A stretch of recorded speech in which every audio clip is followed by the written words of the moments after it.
3 years ago, my precious little Siamese cross cat, Margot, passed away in the most horrible way. She was only 9 years old, and I'll admit, I love that cat more than some humans.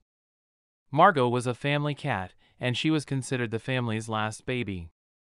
She was a big, furry, happy, cuddly cat who loved attention.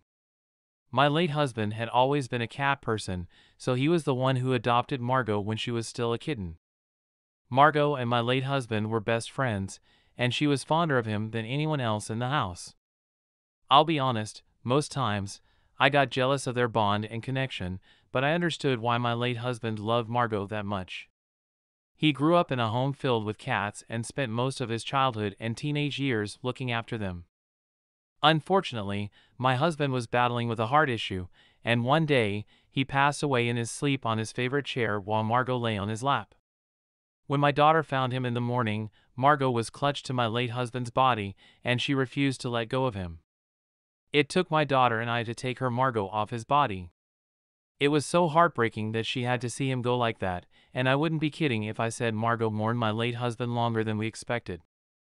She kept crying around the house for weeks and refused to play with anyone. She was so sad and dull, and we understood she acted that way because her best friend and companion was gone. She missed his voice, cuddles, hanging out, going on short road trips, and playing fetch with him, and adjusting was very difficult for her.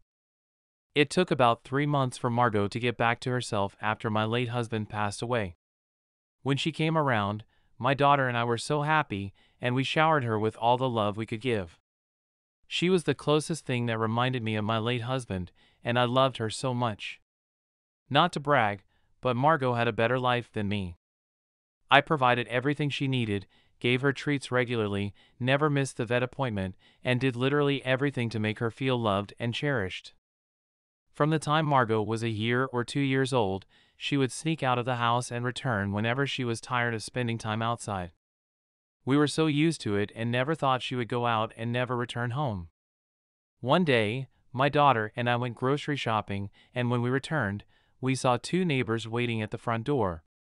Immediately, I saw them. I knew it was Margot.